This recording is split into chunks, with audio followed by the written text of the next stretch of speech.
Hello everyone, Jai Hind guys. I am Vikas Kumar and I welcome you all in this complete series of biology for CDS, NDA and CAPF. जी हाँ, जैसा कि आपको पता है हमने भैया bio की सीरीज शुरू करी थी और वो सीरीज ऑलमोस्ट मैंने आपकी खत्म भी कर दी है and this is going to be the last lecture of our series. ये हमारी सीरीज का भैया लास्ट लेक्चर रहने वाला है। इससे पहले मैं आपकी पूरी की पूरी बायो कंप्लीट कर रखी है और एक एक चीज बहुत डिटेल में बहुत डेप्थ में मैंने आपको समझा रखी है। और मैंने आपको बोला था जो लोग नए हैं उनके लिए एक छोटा सा इंपॉर्टेंट अनाउंसमेंट, या जो लोग रेगुलरली देख रहे हैं उनके लिए भी, कि भैया जैसे ही बायो हमारी कंप्लीट होने को आई है मैंने आपकी एक पीवाईक्यू सीरीज भी शुरू करी है। वो पीवाईक्यू सीरीज की क्विजेस मैं आपको टेलीग्राम पे प्रोवाइड करता रहूंगा। मैंने कल से आपकी शुरू कर दी है।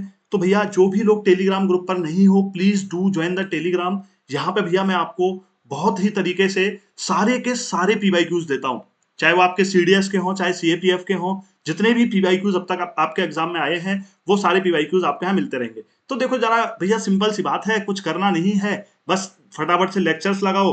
जिन लोगों ने कंप्लीट कर लिए हैं वो टेलीग्राम पे पहुंचो और भैया वहां से क्वेश्चन प्रैक्टिस करो। जिन लोगों ने भी लेक्चर्स नहीं करे हैं तो वो भैया पहले लेक्चर कंप्लीट करो और फिर आकर के क्वेश्चन सॉल्व करो। इससे आपकी पूरी की पूरी सब्जेक्ट जो है वो रेडी हो जाएगी। और यही एक तरीका होता है किसी भी एग्जाम के लिए, आप कोई भी सब्जेक्ट प्रिपेयर कर रहे हो तो this is the best strategy which you can do. तो चलिए बिना बहुत ज्यादा टाइम वेस्ट करे आते हैं भैया आज के अपने टॉपिक पे। तो मेरे फौजियों आज का जो हमारा टॉपिक रहने वाला है वो है भैया हेरिडिटी एंड इवोल्यूशन। अब आपने कहा सर ये किस चिड़िया का नाम है? तो भैया ये एक ऐसा टॉपिक है जिसको बहुत सारे लोग अवॉइड कर देते हैं कि सर बहुत ही लैंग्वेज है, समझ नहीं आता इसमें पढ़ना क्या है। ठीक है, एनालोगस ऑर्गन्स, होमोलोगस ऑर्गन्स और मेंडल के एक्सपेरिमेंट से क्वेश्चन आते हैं, ऊपर ऊपर से हम वो चीज पढ़ करके चले जाते हैं। बट ट्रस्ट मी, यहाँ से खूब सारे क्वेश्चन आपके पूछे जाते हैं। कई कई बार तो ऐसा हुआ है कि चार चार क्वेश्चन आपके सिर्फ इसी टॉपिक से आ गए। तो भैया इसमें क्या पढ़ना है, किस तरीके से आपको चैप्टर समझना है, वो सारी चीजें भैया मैं यहां शुरू करता हूं। तो चलिए आते हैं जरा अपने तरीके पे। ठीक है, अपने तरीके पे 2-3 दिन हो गए आपकी क्लास नहीं आई तो भैया अब तक तो हाथ भी आराम मिल गया होगा। तो आज खूब सारे नोट्स बनाने आपको, आज बहुत सारे नोट्स बनवाऊंगा। तो भैया आइए अपने तरीके पे with a wonderful smile notes बनाते हुए शुरू करते हैं। अब देखो भैया, सबसे सिंपल सी बात आती है कि भाई जो भी हमारा, जो हम हेरिडिटी की बात करते हैं, ठीक है, जो भैया हम इवोल्यूशन की बात करते हैं, उसका बेसिस कहां से बनता है? तो जरा याद करो मेरे फौजियों, जब भैया मैं आपको रिप्रोडक्शन पढ़ा रहा था, जब हम रिप्रोडक्शन की बात कर रहे थे तो रिप्रोडक्शन में मैंने आपको बहुत सिंपल सी चीज समझाई थी। सिंपल चीज क्या समझाई थी? सबसे पहले मैंने आपको एक चीज समझाई थी कि भैया एक होता है मेरा कौन सा रिप्रोडक्शन, सेक्सुअल रिप्रोडक्शन, और एक होता है भैया मेरा एसेक्सुअल रिप्रोडक्शन। तो सेक्सुअल रिप्रोडक्शन कौन सा था कि सर जिसमें मेल और फीमेल के बीच सेक्सुअल इंटरकोर्स चाहिए होता है, वो हमारा सेक्सुअल रिप्रोडक्शन होता है। तो जब सेक्सुअल रिप्रोडक्शन की हम बात कर रहे थे तो मैंने आपको बताया था कि भैया यहां से आपका मेल गैमीट और फीमेल गैमीट दोनों क्या करते हैं, फर्टिलाइज होते हैं। फर्टिलाइज होने के बाद जाइगोट बनाते हैं और आपका क्या आता है, न्यू बॉर्न बेबी आ जाता है। तो होता क्या था, एसेक्सुअल रिप्रोडक्शन मैंने आपको बताया था भैया चाहे आपका फिजन हो, ठीक है, चाहे आपका फ्रेगमेंटेशन हो, कुछ भी हो, सारे प्रोसेस में क्या होता था कि एक सेल से बाकी के आपके ऑर्गेनिजम्स मिल रहे थे। तो वहां पे क्या था कि मेल गैमीट और फीमेल गैमीट के फ्यूजन की जरूरत नहीं थी। तो सर ये चीज तो हमें याद है। तो भैया यहां पे सर आप बताना क्या चाह रहे हो, यहां पे मैं सिंपल सी एक चीज बता रहा हूं। जब हमने सेक्सुअल रिप्रोडक्शन पढ़ा था तो मैंने आपको बताया था कि ज्यादा वेरिएशंस मेरे किस में आएंगे, सेक्सुअल रिप्रोडक्शन में आएंगे। कैसे आएंगे? मैंने आपको बताया था भैया मेरा मेल गैमीट होगा, फीमेल गैमीट होगा, तो जो फीमेल की सारी कैरेक्टरिस्टिक्स होंगी और जो मेल की सारी कैरेक्टरिस्टिक होंगी, उन दोनों की कैरेक्टरिस्टिक आकर के मेरे न्यू बॉर्न बेबी में एक्यूमुलेट होंगी। तो भैया ज्यादा वेरिएशन के चांसेस कहां पे थे मेरे, सेक्सुअल रिप्रोडक्शन में थे। तो सर एसेक्सुअल रिप्रोडक्शन में कोई वेरिएशन नहीं होता क्या? होता है, बट ज्यादा वेरिएशन किसमें होता है, हमारा सेक्सुअल रिप्रोडक्शन में होता है। इतनी बात तो हमें समझ आ गई। अब जरा एक चीज बताओ कि मैंने आपको कह दिया कि आपके पीवाईक्यू है कि भैया सेक्सुअल रिप्रोडक्शन में या एसेक्सुअल रिप्रोडक्शन में दोनों में से वेरिएशन के चांसेस किसमें ज्यादा होंगे, सेक्सुअल रिप्रोडक्शन में होंगे। Next question come, sir why?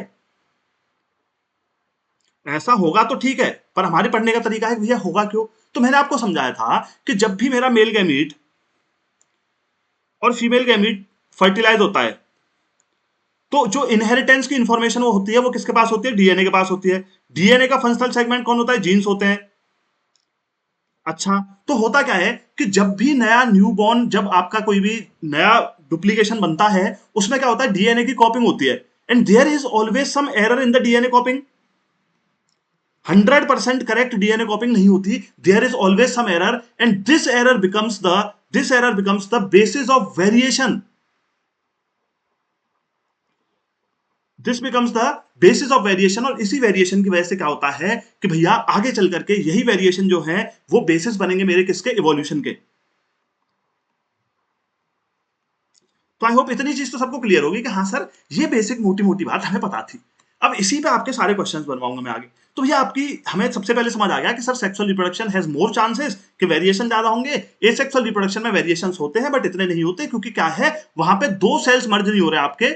वहां पे क्या है कि भैया सिंगल ही जो सेल है वो डिवाइड होगा या फ्रेगमेंट होगा तो वो ऑलमोस्ट सिमिलर और आइडेंटिकल चीजें बना लेता है। But however there is some degree of variation here also. But यहाँ पे क्या है, ग्रेटर डिग्री ऑफ वेरिएशन है। क्यों है? क्योंकि सर जब वो डीएनए जाता है इंफॉर्मेशन लेकर के कि हमारा नया सेल, नया जो यंगर वन है वो कैसा बनेगा, वो 100% कॉपी नहीं हो पाता, वहां होती है कुछ एरर, और उसी एरर की वजह से क्या होता है, वेरिएशन होता है। और वेरिएशन जो है वो किसका बेसिस बनता है आगे चल करके, इवोल्यूशन का बेसिस बनता है। अब एक सिंपल सी बात मैंने आपसे कही, एक सिंपल सी बात मैंने आप सबसे पूछी कि भाई फॉर एग्जाम्पल हम बात कर लेते हैं, ये रहे भैया आपके पेरेंट्स, इसको मैंने बोल दिया भैया फर्स्ट जनरेशन। अब इनसे जो भी जैसे हम हैं, आप हो, मैं हूं, सबके पेरेंट्स हम आए हैं। तो भैया जब हम आए तो हमारे पास क्या होगा कि कुछ वेरिएशंस ऐसी होंगी जो हमने कहां से एक्यूमुलेट करी होंगी, अपने पेरेंट्स से एक्यूमुलेट करी होंगी। बिल्कुल सही बात है। तो फर्स्ट जनरेशन की सर हमारे पास आ गई। इसके साथ साथ कुछ वेरिएशन जो है वो वेरिएशंस इसके अपने सेल में भी आई होंगी over a period of time. तो भैया ये सेकंड जनरेशन की भी वेरिएशन है।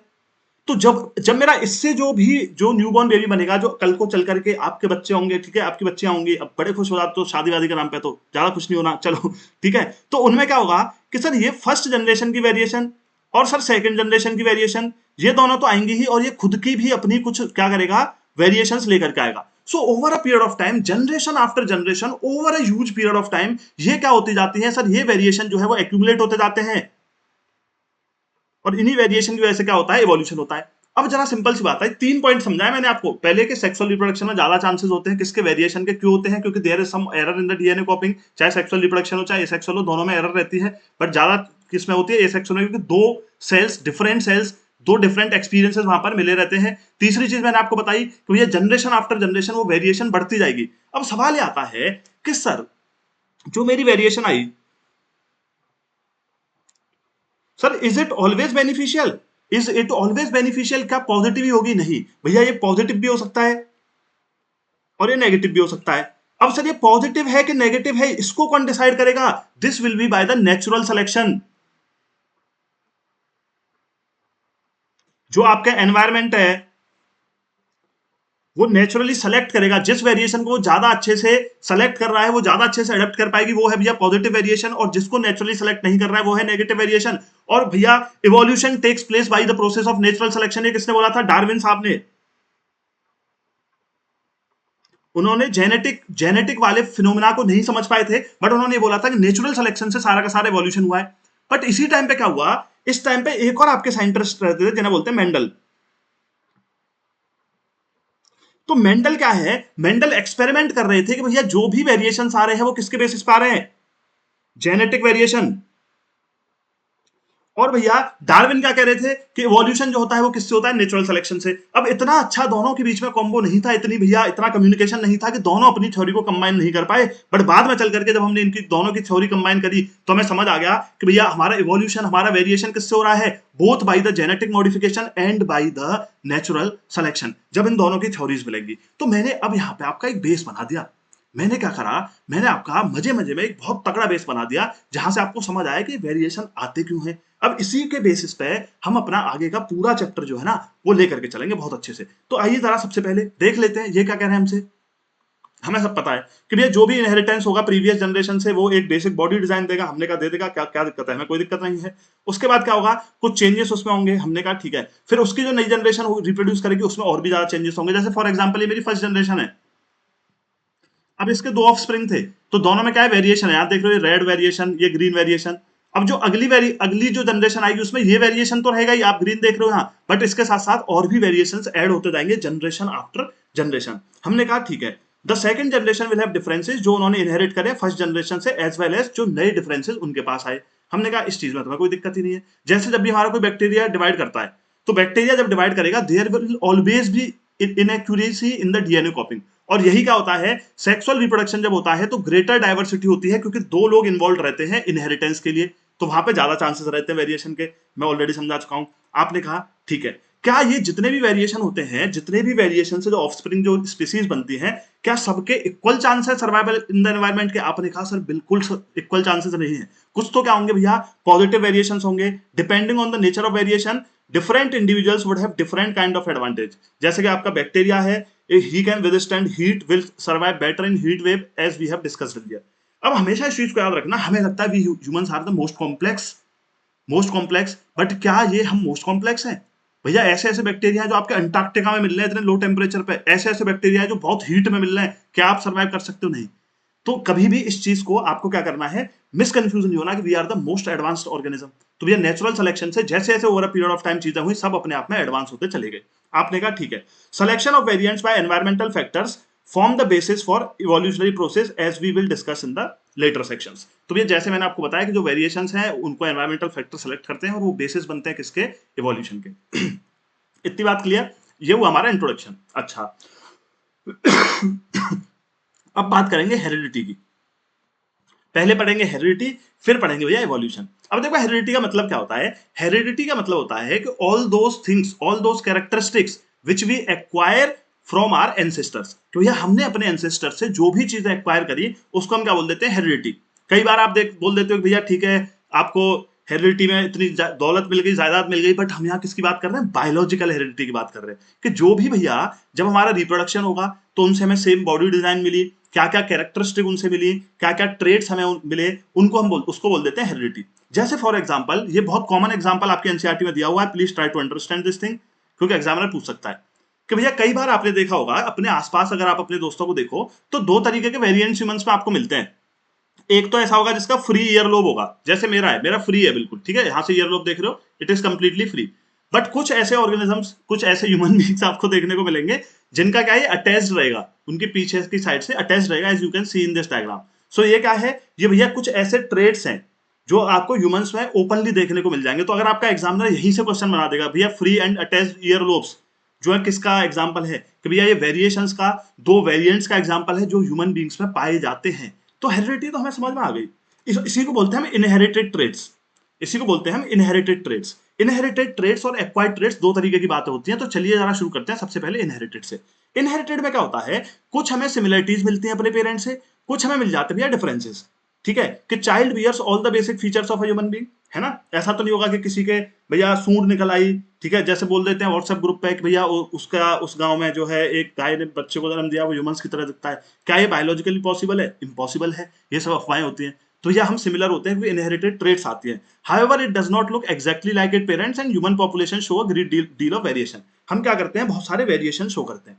अब ये जो वेरिएशंस हैं हम क्यों शो करते हैं, क्या कहानी है, दोबारा से भैया नोट्स बनाने पे आ जाओ। और मेरे चीतो, अब मैं आपको बताऊंगा किसके बारे में, about the experiment of Mendel. Very important, खूब सारे भर भर के क्वेश्चन पूछे आपसे। तो आइए जरा बात समझते हैं मेंडल की।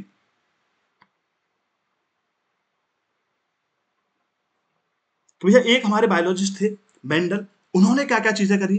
तो भैया सबसे पहले इन्होंने एक मोनेस्ट्री में एजुकेशन ली, उसके जाकर के भैया एक यूनिवर्सिटी के वहां एग्जाम पास नहीं कर पाए, वापस आ गए फिर से मोनेस्ट्री, वहां पे इन्होंने रिसर्च करी, एक्सपेरिमेंट्स करे, और भैया इतनी बढ़िया चीज हमको ये देकर के चले गए। तो इसका मतलब समझ जाओ कि he was also a drop out like Bill Gates and all. ठीक है, तो ऐसा नहीं सोचना है। तो चलिए जरा बात करते हैं। तो सबसे पहला भैया हमें एक चीज समझ में आ गई कि हमें क्या समझाया मेंडल ने। मेंडल ने बोला कि भैया दो तरीके की कैरेक्टरिस्टिक्स होते हैं। हमने कहा क्या कैरेक्टरिस्टिक्स होती हैं, तो मेंडल ने सबसे पहले तो बताया हमें कि भैया सबसे पहले एक ट्रेट होती है आपकी डोमिनेंट ट्रेट,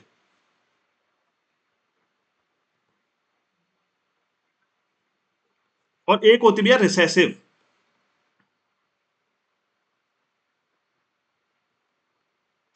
अब डोमिनेंट और रिसेसिव का क्या मतलब है, तो मेंडल ने हमें बताया कि भैया जो भी हमारा एक नया सेल बनता है, मदर से और फादर से, दोनों से उसमें इंफॉर्मेशन आती है। अब जैसे फॉर एग्जांपल, एक बहुत बेहतरीन एग्जांपल देके मैं आपको समझाऊंगा कि मेरी मम्मी जो है उनकी हाइट भैया काफी कम है, 5'3" 5'4" के आसपास होगी, और मेरे जो फादर थे उनकी हाइट भैया 6'1" 6'2" के आसपास थी। ठीक है, अब जब भैया मैं हुआ तो हुआ क्या कि मेरी मदर का भी टॉलनेस का ट्रेट उस न्यू सेल में आया जिससे मैं बना, और भैया फादर का भी। तो इनकी तो मदर की हाइट तो शॉर्ट थी, फादर की थी ज्यादा हाइट थी। तो हुआ क्या यहाँ पे कि भैया जो मेरा नया, मैं एक सिंगल सेल से बनाऊं, तो जो मैं सिंगल सेल मेरा बना, तो उसमें मेंडल ने बोला कि ये दोनों ही ट्रेड्स आती हैं, टी और टी, नए सेल में। तो अब आप कहोगे कि सर फिर आपकी हाइट छोटी क्यों नहीं रही, आप भी क्यों 6 फीट के हो गए। तो ये हुआ क्या उस टाइम पे कि मेरे फादर की जो हाइट वाली ट्रेड थी, that dominated over this trade off my mother, जिनकी जो शॉर्ट हाइट है। तो ये ट्रेड जब ये डोमिनेट कर गई, तो इन्होंने बोला कुछ ऐसी ट्रेड्स होती हैं भैया जो क्या करती हैं, दूसरे के ऊपर डोमिनेट करती हैं। तो टी क्या हो गया मेरे यहाँ, डोमिनेंट ट्रेड। अब रिसेसिव ट्रेट क्या हुई कि मेरी मदर वाला जो है भैया स्मॉल टी, वो क्या हो गया, रिसेसिव ट्रेट हो गई। आपने कहा कोई दिक्कत नहीं। तो मेंडल ने ये चीज समझाई कि भैया कुछ डोमिनेंट ट्रेट्स होती हैं, कुछ रिसेसिव ट्रेट्स होती हैं। जो भी न्यूबॉर्न सेल आएगा उस पर ये दोनों ट्रेट्स आती है, जो डोमिनेंट होगी वो परसीव कर जाएगी और आगे बढ़ जाएगा सेल। हमने कहा ठीक है। दूसरी इंपॉर्टेंट चीज इन्होंने क्या बताई, इन्होंने कुछ एक्सपेरिमेंट्स करे। अब एक्सपेरिमेंट किस पे करे इन्होंने, पी प्लांट पे करे।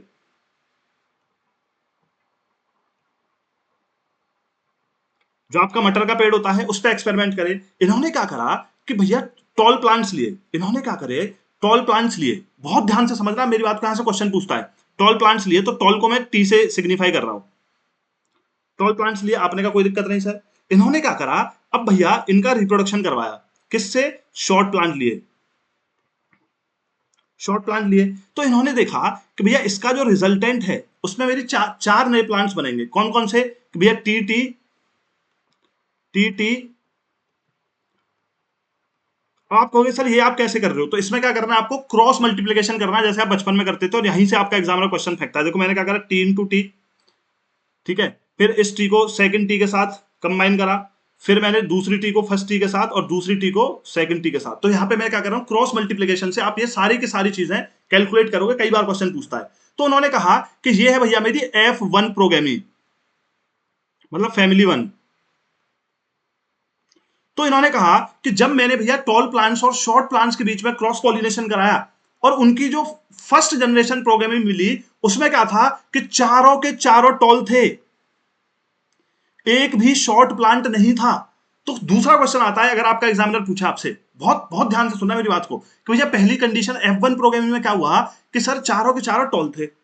अब मेंडल से पूछा गया, मेंडल ने सोचा कि यार क्या मतलब कि ये चारों के चारों जो मेरे प्लांट्स बने हैं, इनमें क्या ड्वार्फ वाला ट्रेट ही नहीं आया, शॉर्ट वाला बोल लो, ड्वार्फ बोल लो, मतलब बस टॉलनेस वाला ट्रेट आया। क्या ऐसा हुआ कि सिर्फ टॉलनेस वाला आया। तो मेंडल ने दोबारा एक्सपेरिमेंट करा। मेंडल भैया ने क्या करा कि अब तुम आओ, तुम्हारा करवाता हूं मैं क्या, सेल्फ पॉलिनेशन या क्रॉस पॉलिनेशन। अब तुम्हारा आओ। इन्होंने देखा, फिर जब इन्होंने क्या बनाई, अपनी F2 प्रोग्रामिंग बनाई। ये क्या बनाई, F2 प्रोग्रामिंग बनाई। अब इन्होंने देखा इस सिचुएशन में क्या होगा कि capital T capital T capital T, small T small T, capital T small T small T, चारों का क्रॉस मल्टीप्लिकेशन आप करके देख लो। मैंने इसी तरीके से करा, कुछ नया नहीं है, जैसे ऊपर करा। इन्होंने देखा कि जब F2 प्रोग्रामिंग में गया, तो यहां पे क्या है, 3 टॉल प्लांट्स थे। What is the ratio of tall to the short plant, ऐसे पीवाई को आता है आपके पास। तो यहां पे क्या था कि सर 3 टॉल प्लांट है, और स्मॉल प्लांट कितने हैं, एक, there is 1 small plant and 3 toll.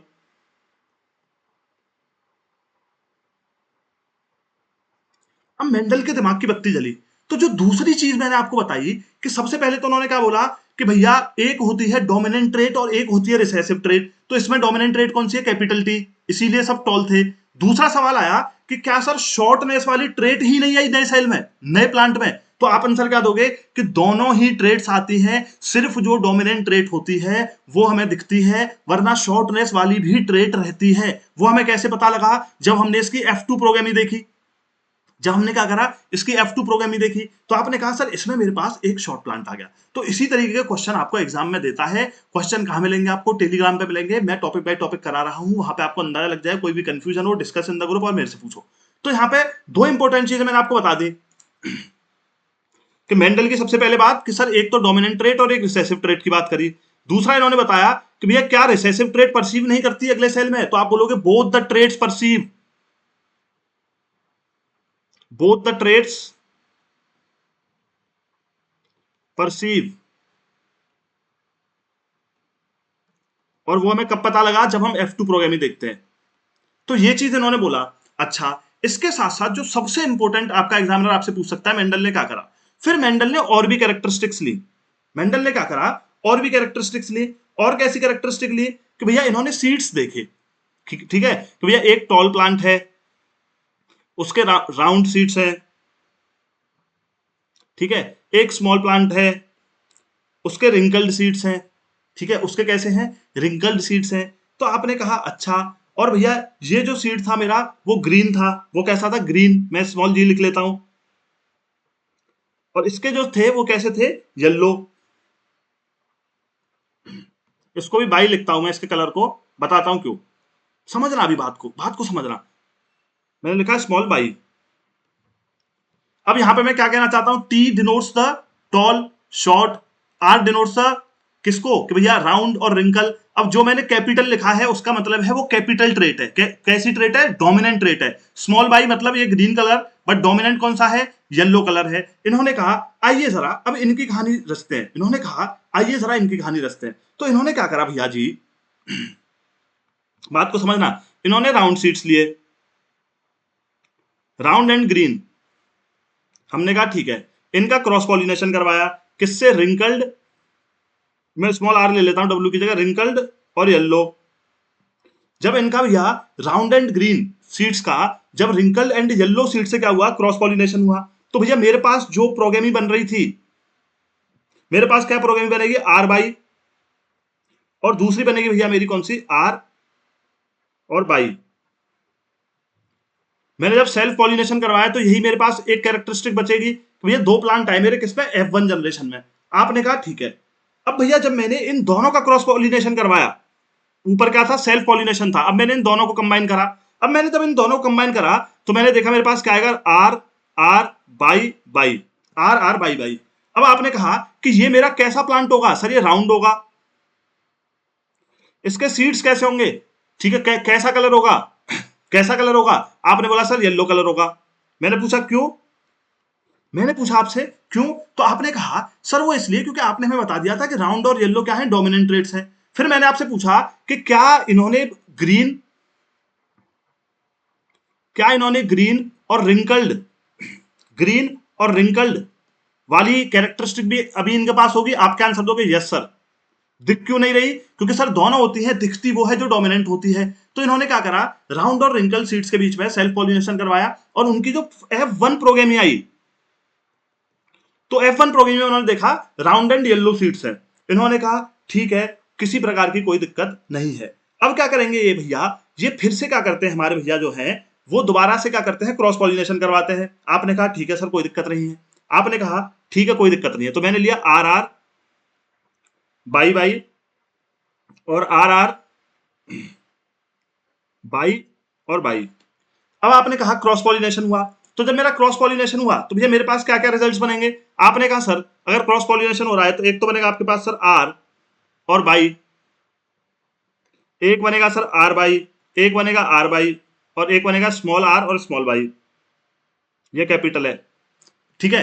क्यों बनेंगे मेरे पास ये प्रोग्राम, आप सिंपल देख लो कि जब मेरा क्रॉस पॉलिनेशन हुआ तो ये पहली सिचुएशन में मेरा राउंड, ठीक है, और ग्रीन, दूसरी सिचुएशन में राउंड और कैसा है मेरा, येलो है, तीसरी सिचुएशन में मेरा क्या है, रिंकल्ड एंड येलो है, चौथी सिचुएशन में क्या है मेरा, रिंकल्ड है और कैसा है, ग्रीन है। तो क्या ये कैरेक्टरिस्टिक थी, तो इन्होंने दोबारा से बोला कि बिल्कुल थी, बस यहां पे मेरे को दिख नहीं रही थी, इसीलिए इन्होंने क्या करा, अगेन प्रूव करा अपनी इस चीज को, इन्होंने क्या करा, अगेन अपनी इस चीज को प्रूव करा F2 प्रोजेमी में, कि वो कैरेक्टरिस्टिक होती तो है बट विजिबल नहीं होती। तो ये तीन इंपॉर्टेंट चीज आपकी मेंडल की याद रखनी है कि there are some dominant and recessive traits, जो दोनों ट्रेट्स होंगी वो परसीव करती हैं F1 प्रोग्रामिंग में बट दिखती नहीं है। जब हम F2 प्रोग्रामिंग में आती हैं तो वो सारी की सारी ट्रेट्स हमारे सामने आ जाती हैं, हालांकि उनका रेशियो क्या होता है, कम होता है।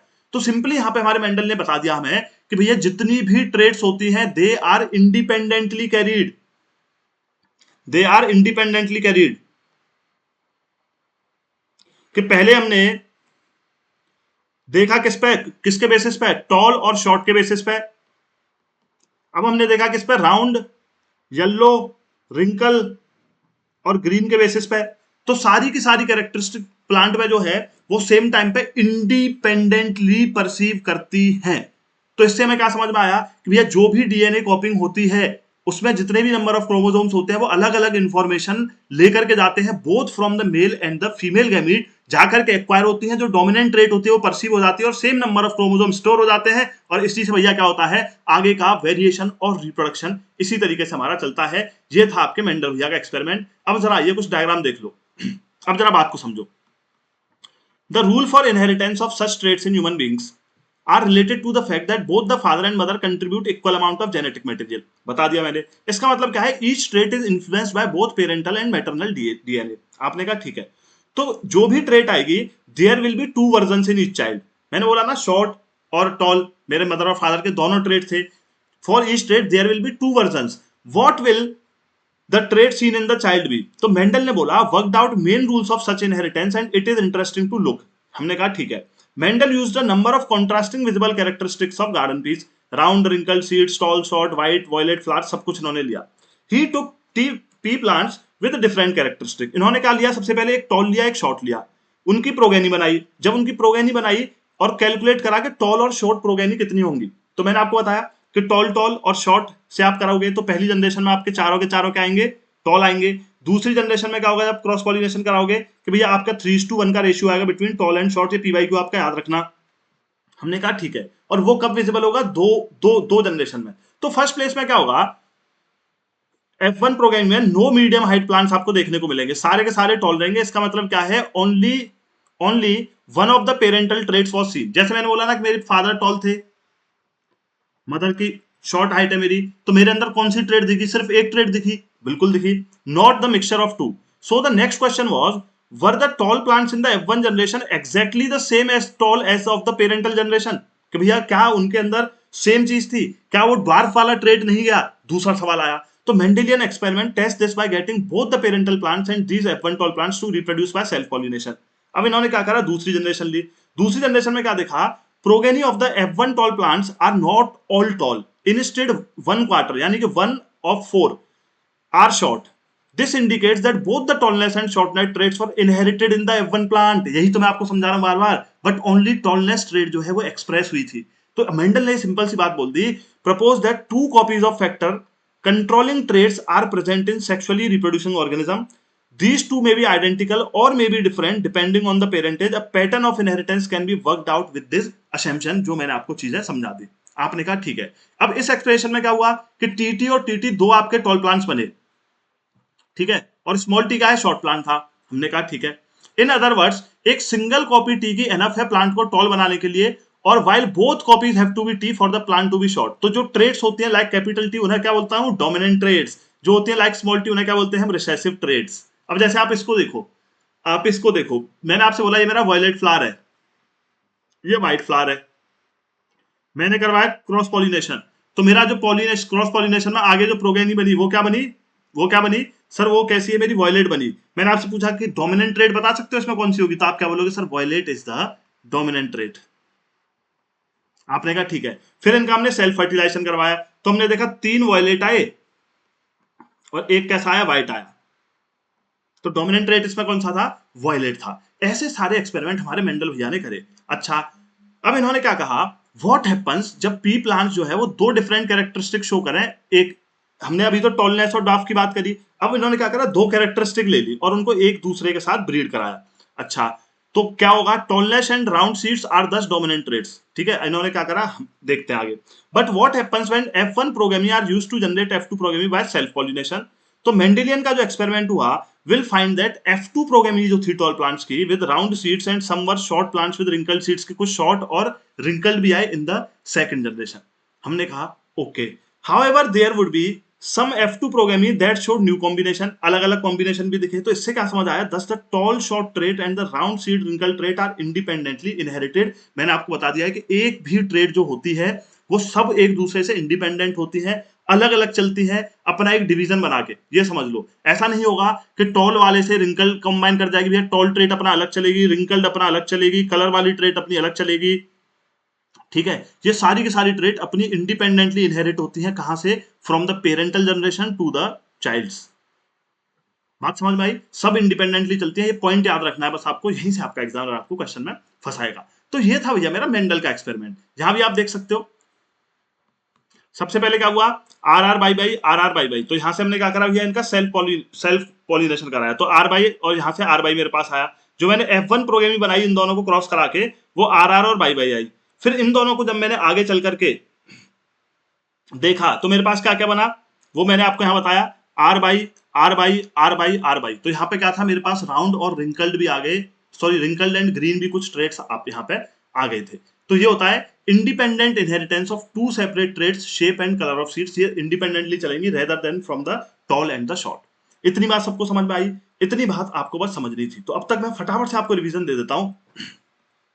हमने चैप्टर शुरू करा भैया रिप्रोडक्शन की बात से। रिप्रोडक्शन में मैंने आपको समझाया, चाहे सेक्सुअल रिप्रोडक्शन हो चाहे एसेक्सुअल रिप्रोडक्शन हो, there is always some error in DNA copying. उसी एरर की वजह से क्या होगा, उसी एरर की वजह से वेरिएशंस आते हैं। अब वो वेरिएशन पॉजिटिव भी हो सकते हैं, नेगेटिव भी हो सकते हैं, और उसको कौन डिसाइड करेगा, that will be decided by the natural selection by the environment. इतनी बात समझ में आई। उसके बाद जब हम आगे बढ़े तो हमने बात करा कि भैया हमारी इनहेरिटेड ट्रेड्स क्या होती है। तो इसके लिए सबसे पहले हमारे मेंडल भैया ने बताया, मेंडल ने बताया सबसे पहला पॉइंट कि कुछ डोमिनेंट ट्रेड्स हैं और कुछ रिसेसिव ट्रेड्स हैं। अच्छा, डोमिनेंट और रिसेसिव दोनों प्रेजेंट रहती हैं F1 प्रोगेनी में। आपने बोला बिल्कुल रहती हैं सर, ठीक है, बट दिखती कौन सी है, जो डोमिनेंट होगी। फिर उसके बाद जब हम इनका यहां पे हम कौन सा पॉलिनेशन करा रहे थे, क्रॉस। फिर जब हम इनका नेक्स्ट चल करके जब सेल्फ पॉलिनेशन कराते हैं, तो हमारे पास जो F2 प्रोग्रामिंग आती है, उसमें क्या होगा, ये कैरेक्टरिस्टिक जो यहाँ छुप गई थी वो आपको दिखेगी। दैट मीन्स भैया वो कैरेक्टरिस्टिक भी इनहेरिट होती है। तो ये एक्सपेरिमेंट बताया।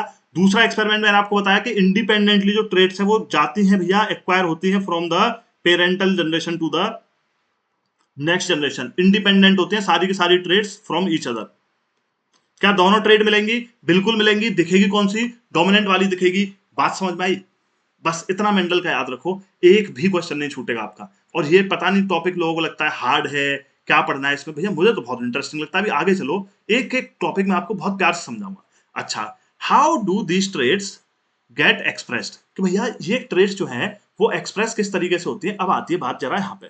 तो अब इस बात को समझो, बात को समझो कि कैसे इन ट्रेड्स को हम एक्सप्रेस करते हैं। तो सबसे पहले मैंने आपको बताया कि भैया कि जो सबसे बेसिस है, जो बेसिस जो जा रहा है वो क्या जा रहा है सर, डीएनए। ठीक है, डीएनए में क्या होता है सर, ये डीएनए ही इंफॉर्मेशन है सोर्स का। डीएनए क्या करता है सर, कुछ प्रोटीन्स बनाता है, और इन्हीं प्रोटीन्स पे इंफॉर्मेशन रहती है कि भैया पेरेंटल जनरेशन से क्या इंफॉर्मेशन लेकर के जानी है। आपने कहा ठीक है। अच्छा, अब इस डीएनए के जो फंक्शनल सेगमेंट होते हैं, यानी कि एक जो पर्टिकुलर सेगमेंट है उसको क्या बोलते हैं, जीन्स। उसको हम क्या बोलते हैं, जीन्स बोल देते हैं। आपने कहा ठीक है, ये एक सेगमेंट जो है जीन्स का वो आगे चल करके इंफॉर्मेशन लेके जाएगा। हमने कहा ठीक है, तो हमारी जितनी भी ट्रेड्स हैं उनको कौन कंट्रोल करेगा, all the traits and characteristics are controlled by jeans.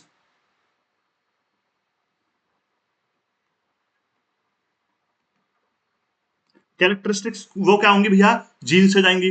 अब बात ये आती है सवाल ये आया कि सर अगर ये जीन से जाती है, तो हमने कहा कि सर एक डीएनए पेरेंटल मदर से मान लेते हैं और एक डीएनए पूरा आता है कंप्लीट हमारा फादर से। तो sir double the number of DNA हो जाएगा, तो सर्वाइव कैसे करेगा, सेल सर्वाइव ही नहीं कर पाएगा bye the process of natural selection. तो इसका मैंने आपको क्या इलाज बताया था, ऑलरेडी बता चुका हूं, कई बार बार बार बताता हूं, म्योसिस। ठीक है, म्योसिस। म्योसिस में क्या होता है कि भैया half the number of chromosomes तो आएंगे इधर से और half the number of chromosomes आएंगे इधर से। तो जो डोमिनेंट इंफॉर्मेशन होगी वो उस सेल के अंदर एक्वायर हो जाएगी, और जो मेरा नया सेल बनेगा उसमें कितने क्रोमोसोम होंगे, इक्वल नंबर ऑफ क्रोमोसोम्स। और टोटल कितने पेयर होते हैं मेरे पास, 23 पेयर्स। 23 पेयर्स, तो वो रिस्टोर हो जाएंगे नए सेल में bye the process of meiosis. इसीलिए वो जो है सेल सर्वाइव कर पाता है, और इसी तरीके से ट्रेड्स क्या होती हैं आपकी, एक्सप्रेस होती हैं। इतनी बात याद रखनी है। अब जरा आओ एक बार रीडिंग दे देता हूं मैं, reading will make things more clear to you. कि जो सेलुलर डीएनए है वो इंफॉर्मेशन सोर्स है फॉर मेकिंग प्रोटीन। बिल्कुल सही बात है, घुमा फिरा के कंबाइंड है चीजें। तो मैं समझा भी रहा हूं, रीडिंग भी दे रहा हूं। हाउएवर ये चीजें मैं ऑलरेडी आपको एक दो बार बता चुका हूं, बट नहीं यहां भी है तो यहां भी समझेंगे। अच्छा, a section of DNA that provides information for one protein is called the gene.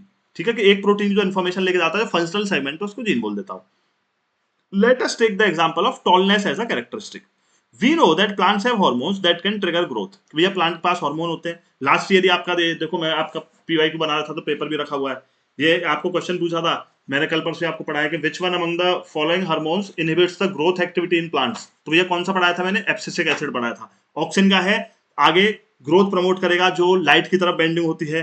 फिर साइटोकाइनिन का था भैया वो क्या कर रहा था? सेल डिवीजन कर रहा था। जिब्रेलिन का था स्टेम की ग्रोथ बढ़ा रहा था। तो एक ही कौन सा रहता है? Abscisic acid. तो यहाँ ये कह रहा है कि अगर हम टॉलनेस की बात करें तो टॉलनेस जो है वो प्लांट के किसी एक हार्मोन से एसोसिएटेड रहती है। हमने कहा ठीक है, अब जितने अच्छे से वो हार्मोन बनेगा उतने अच्छे से प्लांट की ग्रोथ होगी। वैसे ही मैं एग्जांपल दूं आपको ह्यूमंस का दूं, मैं आपको ह्यूमंस का एग्जांपल दूं कि भैया ह्यूमंस में हमारे पिट्यूटरी ग्लैंड से ग्रोथ हार्मोन निकलता है। अब पिट्यूटरी ग्लैंड से ग्रोथ हार्मोन जो निकलता है उसी की वजह से हमारी हाइट बढ़ती है।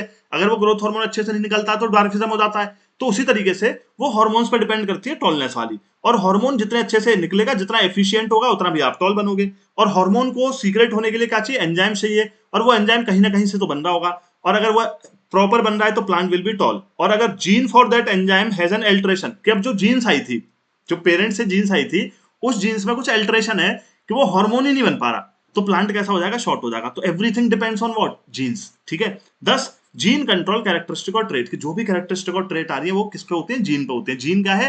फंक्शनल सेगमेंट है डीएनए का, वो प्रोटीन लेकर के आता है। आपने कहा बिल्कुल बढ़िया, यहां तक तो मैंने ये बात आपको समझा दी। अच्छा, फिर सर आप आगे क्या बता रहे थे?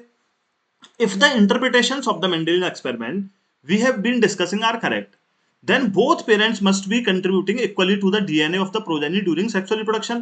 क्या ये बात सही है? बिल्कुल सही है भाई। मेल और फीमेल दोनों इक्वली कंट्रीब्यूट करते हैं किसमें? डीएनए जो प्रोगेनी का बनता है। हमने कहा ठीक है, half the number of chromosomes from mother cell, half the number of chromosomes from the father cell. बहुत बढ़िया। If both parents can help determine the trait in the progeny, both parents must be contributing a copy of the same gene. कि भैया चाहे tallness की हो, एक एक gene दोनों में से आ रही होगी, बिल्कुल। This means that each pea plant must have two sets of all genes, one inherited from each parent. For this mechanism to work each germ cell must have only one gene set. अब इन्होंने कहा तो इस तरीके से तो भैया दो क्रोमोसोम्स आ गए। इस तरीके से क्या हुआ? Double the number of chromosomes हो जाएंगे। आपने कहा फिर तो मेंडेलियन की बात खराब हो जाएगी, मेंडेलियन की बात खराब हो जाएगी। तो how do germ cell make a single set of genes from the normal two copies? इन दो कॉपीज से एक कॉपी कैसे बनती है? तो जो प्रोगेनी प्लांट है inherited a single whole gene set from each parent. दोनों पेरेंट से क्या करता है? वो एक सेट लेता है जीन का। Then the experiment explained can not work, तो फिर वो डबल द नंबर हो जाएंगी, तो एक्सपेरिमेंट नहीं होगा। This is because the two characteristic R and by would be linked, और वो double the number of chromosome हो जाएंगे। हमने कहा ठीक है, बट ये कैसे सॉल्व होता है? By the fact that each gene is present not as a single long thread of DNA but as separate independent pieces called a chromosome. वो क्रोमोसोम के फॉर्म में रहती है। Thus each cell will have two copies of each chromosome, एक father से और एक mother से, तो half the number of chromosomes आते हैं। Every germ cell will take one chromosome from each pair. ठीक है, एक मैटरनल से लेगा, एक पैटर्नल से लेगा। आगे अभी समझा रहा हूं फटाफट। When two germ cell combine, वो रिस्टोर करते हैं नॉर्मल नंबर ऑफ क्रोमोसोम्स को और एंश्योर करते हैं डीएनए की स्टेबिलिटी। और इसी मैकेनिज्म से इनहेरिटेंस का प्रिंसिपल पूरा सेक्सुअली रिप्रोडक्टिव ऑर्गन्स में, सॉरी ऑर्गेनिज्म में हम समझा सकते हैं, और एसेक्सुअल में भी। अब जरा बात आओ सेक्सुअल डिटर्मिनेशन की बात करते हैं। यहां पे यही बात तो हुई। अब देखो बात क्या थी, बात क्या थी? जब हम डिटरमाइन करते हैं, जैसे हम ह्यूमंस की बात कर रहे हैं, कि जब हम ह्यूमंस में सेक्स डिटरमाइन करने की बात करते हैं, आपने कहा सर बिल्कुल बढ़िया बात। तो होता क्या है कि फॉर एग्जांपल देखो, ये है मेल, ये क्या है? मेल। ये है फीमेल। ठीक है। अब याद रखना हमेशा कि 23 पेयर, 22 पेयर जो होते हैं ऑफ क्रोमोसोम्स इन मेल, और 22 ही पेयर होते हैं किसमें? फीमेल में, क्रोमोसोम के। अच्छा, अब आप कहोगे सर हमने तो 23 पढ़े हैं, तो आ रहा हूं उस बात पे, सबर रखो थोड़ा। तो 22 पेयर रहते हैं। उसके बाद जो एक पेयर रहता है वो बेसिकली आपके सेक्सुअल रिप्रोडक्शन के लिए रहता है। इनमें भी जो एक पेयर रहता है वो उस रिप्रोडक्शन के लिए रहता है। बट हमेशा याद रखना, आपने हमेशा देखा होगा, चाहे हमारी मम्मियों को देख लो, आसपास लोगों को देख लो, लड़कियां हमेशा सुलझी हुई रहती हैं। जो दुनिया में सबसे ज्यादा परेशान है वो हम लड़के हैं। लड़कियां शुरू से सुलझी हुई हैं। क्यों सुलझी हुई हैं? अपना मस्त है, उनका जुगाड़ मस्त है। कैसे सुलझी हुई हैं? कि इनके पे 22 पेयर तो है नॉर्मल जो क्रोमोसोम्स के हैं, एक पेयर जो है वो किसके लिए है? वो सेक्सुअल रिप्रोडक्शन के लिए है। वो भी सुलझा हुआ है। इन्होंने कहा भैया हमारे पास दो सेट है क्रोमोसोम के, एक्स और एक्स। इन पे क्या है? इनका यूनिफॉर्म नहीं होता। जो दूसरा पेयर है उसमें क्या होते हैं? डिफरेंसेस होते हैं। और यहाँ पे कौन से पेयर होते हैं आपके? एक्स और वाई। और यहाँ पे कौन से? एक्स और एक्स, यहाँ पे एक्स और वाई। आपने कहा ठीक है सर, कोई दिक्कत नहीं। अब बॉयज एंड गर्ल्स यहाँ होगा क्या कि जब भी हम सेक्सुअल रिप्रोडक्शन की बात करते हैं तो भैया मेल पे कौन सा क्रोमोसोम है? एक्स और वाई है। और यहाँ पे क्या है, एक्स और एक्स है। तो बात तो वही हो रही थी ना कि अगर ये सेम नंबर ऑफ क्रोमोसोम आ जाए तो double the number of chromosome हो जाएंगे, सेल एग्जिस्ट ही नहीं कर पाएगा, मेंडल का एक्सपेरिमेंट फेल। तो मेंडल भैया ने में क्या बताया, जो ऊपर में बता रहा था कि भैया जो नया गैमीट होगा वो क्या करेगा, एक एक लेगा और एक पेयर बनाएगा, यानी half the number of chromosome इसके लेगा, half the number of chromosome इसके लेगा, अपने आप को स्टेबलाइज करने के लिए। तो फॉर एग्जांपल सिचुएशन नंबर 1, यहां से कौन सा क्रोमोसोम आया, मेल से एक्स आया, और यहां तो एक्स एक्स ही है, तो इसने यहां से एक एक्स ले लिया। तो एक्स एक्स बना, तो भैया कौन बना, फीमेल। क्योंकि यहां भी देख रहे हो आप, जो एक पेयर एक्स एक्स का होता है वो कौन होती है, फीमेल होती है। आपने कहा बिल्कुल ठीक बात। मैंने बोला कि भैया यहां से मेरा बाई क्रोमोसोम आया और यहां से एक्स आया, तो एक्स बाई, तो एक्स बाई क्रोमोसोम किसमें मिलता है, हमें मेल्स में मिलता है। ये हो गया भैया आपका मेल। सो ऑलवेज रिमेंबर कि जब वो भी सेक्सुअल ओरिएंटेशन होगा यंगर वंस का, वो किस पे डिपेंड करता है, फादर पे, नॉट ऑन मदर। तो हमारी इंडियन सोसाइटी में अगर सबको पता होगा कि भैया इंडियन सोसाइटी में पहले ये चीज बहुत बोली जाती थी, बहुत, जब एक्सट्रीम पेट्रियार्कल सोसाइटी थी, खैर पेट्रियार्की अभी भी है थोड़ी बहुत हमारे यहाँ, बट बहुत ज्यादा बोली जाती थी कि जो भी, जैसे अगर लड़की हो गई तो कोसा जाता था, किसको, किसको कोसा जाता था, लड़की को कोसा जाता था कि मतलब तू लक्ष्मी नहीं है, तू हमारे घर में अच्छी चीजें नहीं लेकर के आई है। So every time she used to listen this tana from the saas and sasurs and all everyone around there. तो बहुत सारे ताने मिलते थे। पर जब धीरे धीरे बायोलॉजिकली एडवांस होता तो पता लगा कि असली काम तो अपना था, ठीक है, अपने क्रोमोसोम पे डिपेंड कर रहा था। बेचारियां बेकार में सुन रही थी। तो खैर कोई नहीं है, बढ़ते हैं आगे। तो हमेशा याद रखना कि इसी तरीके से एक एक पूरी कॉपी लेने की जगह एक पेयर ले लेते हैं भैया, एक यहां से और एक यहां से, half the number of chromosome restore करने के लिए। इसी तरीके से ये हमारे सारे ट्रेड्स एक्सप्रेस होते हैं। इतनी सी बात आपको याद रखनी है। मेल और फीमेल की बात हो गई। अच्छा, कुछ में अब सर सब तो सेक्सुअल रिप्रोडक्शन नहीं कर रहे, सब तो सेक्सुअल रिप्रोडक्शन नहीं कर रहे ना। तो सर कुछ ऐसे भी ऑर्गेनिज्म है जो सेक्सुअल रिप्रोडक्शन नहीं करते हैं। उनमें क्या होता है कि बहुत सारे आपके रेप्टाइल्स ऐसे हैं कि किस टेम्परेचर पे उनका एग है वो डिटरमाइन करेगा रेप्टाइल्स में कि भैया मेल रहना है कि फीमेल। याद रखना, पूछ लेगा एग्जामिनर। कुछ ऐसे होते हैं जैसे for example snails, snails can change their sex, humans can also change their sex, but the heck with the snails is that they can change their sex whenever they want and without spending a single penny, no money, full swag अपना खुद का swag. तो भैया जब हम बात करते हैं तो यहाँ देख लेते हैं सेक्स डिटर्मिनेशन की, कि बहुत सारे इंडिविजुअल्स हैं, उनमें कैसे पता लगता है मेल है कि फीमेल है। डिफरेंट स्पीसीज अलग अलग तरीके से काम करती हैं। कुछ एनवायरमेंट पे डिपेंड रहते हैं, जैसे कि रेप्टाइल्स, द टेम्परेचर जिस पे फर्टिलाइज्ड एग जो है वो रखे जाते हैं वो डिटरमाइन करता है कि भैया मेल होगा या फीमेल होगा। कुछ ऐसे जैसे स्नेल है, वो चेंज कर सकते हैं अपना sex at any stage in their life without spending a single penny. However, in human beings, the sex of individual is largely genetically, हमारा genetically determine हो जाता है। In other words, the genes inherited from our parent decide करता है boys होंगे कि girls. ठीक है, अब देख लेते हैं एक्सप्लेनेशन कहाँ है भैया। 22 पेयर होते हैं, मैंने आपको बता दिया, मैटरनल और पैटर्नल कॉपी के। बट एक पेयर जो होता है उसको हम सेक्स क्रोमोसोम बोलते हैं, वो ऑड होता है। ऑड किसमें होता है, किसमें ऑड होता है, किसमें ऐड, सॉरी ऑड होता है, वो मेल्स में। विमेन में क्या है, परफेक्ट पेयर है सेक्स क्रोमोसोम का भी, एक्स एक्स सॉर्टेड है, girls are always sorted. But men have a mismatched pair in which one is normal sized X while the other is a short one called Y. So women are X X while men are X Y. तो all children will inherit X chromosome, mother से तो x ही आएगा उन पे। तो भैया boys और girls किस पे डिपेंड करेगा, फादर पे। तो thus the sex of children will be determined by what they inherit from their father. एक child who inherits an X chromosome from her father will be a girl and who inherits Y chromosome from him will be a boy. ये चीज आपको याद रखनी है। आप देख सकते हो यहाँ एक्स वाई होगा, यहाँ बाई सॉरी एक्स एक्स होगा। जब ये एक्स एक्स बनेंगे तो फीमेल है, और जब यहाँ एक्स वाई बनेंगे, बनने का मतलब जाइगोट जो बनेगा। तो इतनी चीज आपको याद रखनी है। ये बात हुई यहाँ पे। अब जरा यहाँ पे अब तक हमने बात कर ली भैया हेरिडिटी की completely in detail. We have already talked about the heredity. Now we are going to talk about the evolution. एक कहानी की तरह है, समझने की कोशिश करेंगे, बता दूंगा क्वेश्चन कहां कहां से बनते हैं। अब भैया इवोल्यूशन की बात कहां से आती है। इवोल्यूशन दो तरीके से होता है। एक तो भैया जेनेटिक ड्रिफ्ट, जो हमने अब तक बात कर ली कि एरर इन डीएनए कॉपिंग, अपने भले ही नोट्स में लिखते चलना शॉर्ट शॉर्ट कि भैया एक तो होता है डीएनए कॉपिंग एरर, जो डीएनए कॉपिंग में आपकी एरर हुई। दूसरा भैया किससे होता है, दूसरा होता है by natural selection,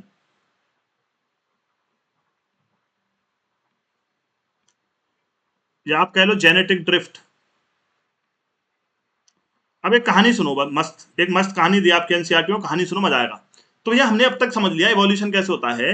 inbuilt tendency to variation during reproduction both because of error in DNA copying and as a result of sexual reproduction. तो हम देखते हैं भैया कैसे होता है इवोल्यूशन का मतलब क्या है। अब जरा बड़ी बेहतरीन से कहानी सुनो, कॉपी पेन अपने रख दो, कहानी सुनो। होता क्या है, एक बड़ा ही घना मस्त बढ़िया सा एकदम बिल्कुल हरा भरा जंगल रहता है। उस जंगल में कुछ रेड बीटल्स रहते हैं। कैसे बीटल्स रहते हैं? कुछ रेड बीटल्स रहते हैं, ठीक है। अच्छा, अब रेड बीटल रहते हैं, उसी जंगल में कुछ बदमाश कौवे रहते हैं। कैसे कौवे रहते हैं? बदमाश कौवे। तो बदमाश कौवे क्या करते हैं, जैसे ही वो बीटल को देखते हैं बेचारी को खा जाते हैं। वो जैसे ही बीटल को देखते हैं बेचारी को खा जाते हैं।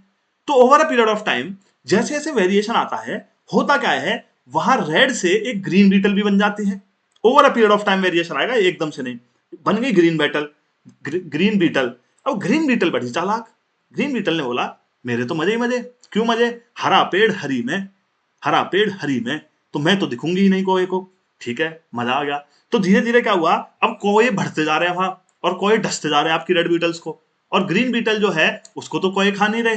ठीक है, आपके जो कोए है, जो क्रो है, वो खा ही नहीं रहा। अब जब कोआ खा नहीं रहा उसको, तो वो ग्रीन जो है वो क्या है, धीरे धीरे नंबर में इंक्रीज होने लगेंगी।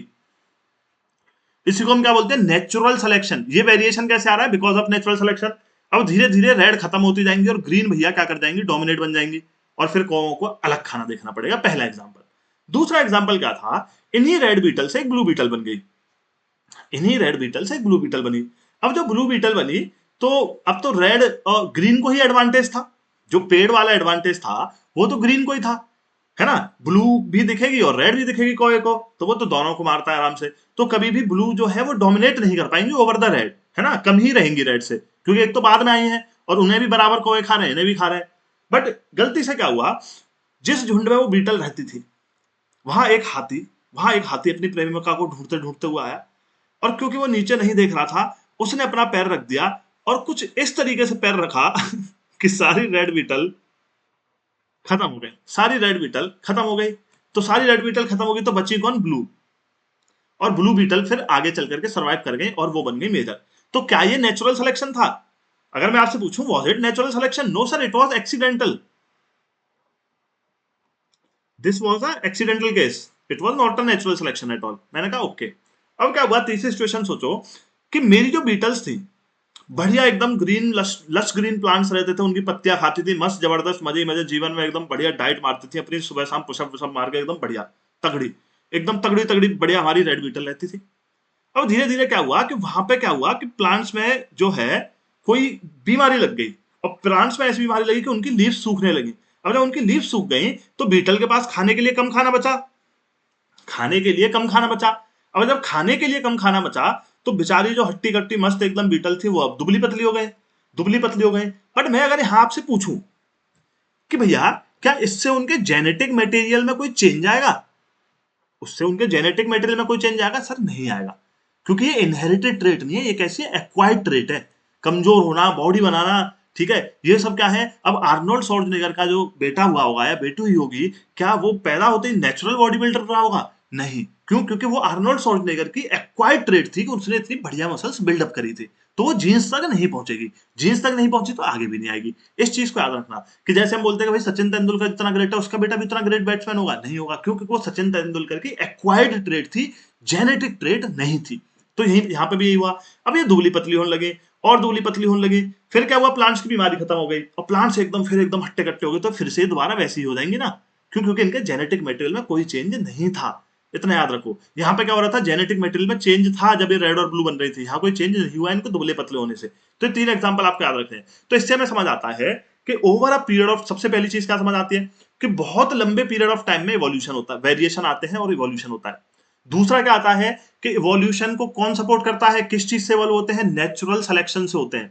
दूसरा किस चीज से इवोल्यूशन होता है? Sir DNA error in DNA कॉपिंग से होता है, जेनेटिक ड्रिफ्ट से होता है। ये दो चीजें होती हैं जिनसे हमारा इवोल्यूशन होता है over a period of time. इसी को बोलते हैं इवोल्यूशन। तो चलो बस नोट्स में इतनी चीज याद रखना कि किस किस चीज से होता है, देखते हैं। तो यहाँ पर रेड बीटल थी और भैया उनकी पॉपुलेशन बढ़ती है बढ़ती है बढ़ती जाती है। ये सब मैंने सिचुएशन आपको बता दी है। मुद्दे पे आते हैं आगे।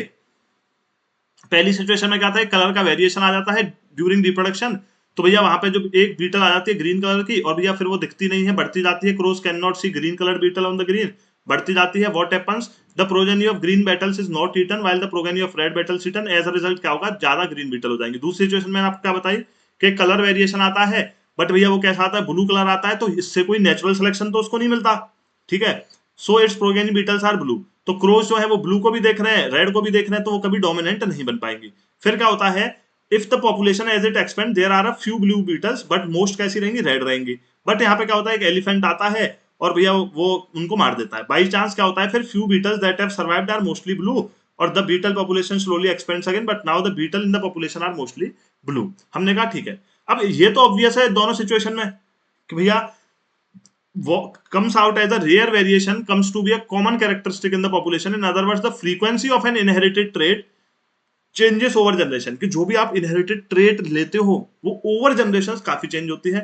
Since genes control traits, we can say the frequency of certain genes in a population changed over generation. This is the essence of idea of evolution, कि धीरे धीरे genes ये genetic material में change होता है और उसी की वजह से evolution होता है। हमने कहा ठीक है, but there are interesting differences, ठीक है। इन द टू सिचुएशन, पहली सिचुएशन जो थी वेरिएशन जो कॉमन है वो सर्वाइवल एडवांटेज दिया किसको, ग्रीन मेटल्स को, उसकी वजह से आया। It was naturally selected. हमने कहा we can see natural selection is exerted by the crows, the more crows there are the more red beetles would be eaten and more the proportion of green beetles in the population would be, thus natural selection is directing evolution in the beetle population. ये चीज हमने समझ ली। दूसरी situation में क्या हुआ, colour change ने कोई भी सर्वाइवल एडवांटेज नहीं दिया। इंस्टेड हुआ क्या, वो एक्सीडेंटल में वो था कि भैया ठीक है हाथी की वजह से वो मर गए। हमने कहा ठीक है, the elephant would not have caused such major havoc in the beetle population if the beetle population had been very large, कि बहुत ज्यादा बड़ी पॉपुलेशन होती तो एक पैर रखने से कोई फर्क नहीं पड़ रहा था। So accident in small population can change the frequency of some genes in a population even if they give no survival advantage. This is the notion of genetic drift which provide diversity without any adaptation. तो मैंने क्या बताया, genetic drift, natural selection, error in DNA copying, यही सारे factors रहते हैं हमारे किसके किसके इवोल्यूशन के। तीसरी सिचुएशन मैंने आपको बताई थी, जब बीटल्स आपकी कमजोर हो जाएंगी तो कोई दिक्कत नहीं। अब बात करेंगे acquired and inherited trait. Acquired and inherited trait, कहीं ना कहीं मैं ऑलरेडी अब तक का चैप्टर पढ़ाते पढ़ाते आपको समझा चुका हूं कि एक्वायर्ड और इनहेरिटेड ट्रेट का मतलब क्या है। एक्वायर्ड और इनहेरिटेड ट्रेट का मतलब ये क्या है, सिंपल सा है, inherited traits are all those traits which have been acquired because of the copying of genetic material।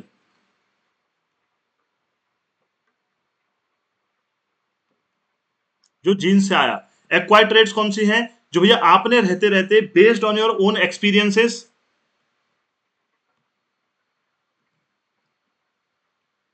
Own hard work and by the environmental factors, वो रहते रहते आप में आया। वो सारी ट्रेड्स मेरी कौन सी है, एक्वायर्ड ट्रेड्स है। आपने कहा ठीक है, हमने कहा अच्छा कोई दिक्कत नहीं है सर, आगे चलते हैं। Change in non reproductive tissues can not be passed on to the DNA of the germ cell. मैं सिंपली बता चुका हूं कि जब तक जेनेटिक मटेरियल में चेंज नहीं होगा, डीएनए में चेंज नहीं होगा, तो भैया उससे कोई भी फर्क नहीं पड़ेगा। किस चीज पर फर्क नहीं पड़ेगा, आपके नेक्स्ट प्रोग्रामिंग पे, वेरिएशन में। Therefore the experience of an individual during its life time can not be passed on to its programming. मैंने सचिन का एग्जांपल दिया, सारे एग्जांपल दिए, वो यही कहना चाहते हैं। हमने कहा ठीक है, एक और एग्जांपल ले लो। जैसे मैंने आपसे सिंपल सी बात कही कि भैया एक माइस है, इनको पॉइंट्स में लिखते चलना नोट्स में, बस इतनी लंबी लैंग्वेज आपके काम नहीं आएगी एग्जाम में। सॉरी, माइस। अब माइस है, वो आपने पकड़ा, बहुत तंग करता था आपको, बहुत तंग करता था, आपने उसकी पूंछ काट दी। आपने कहा अब बता अब बता।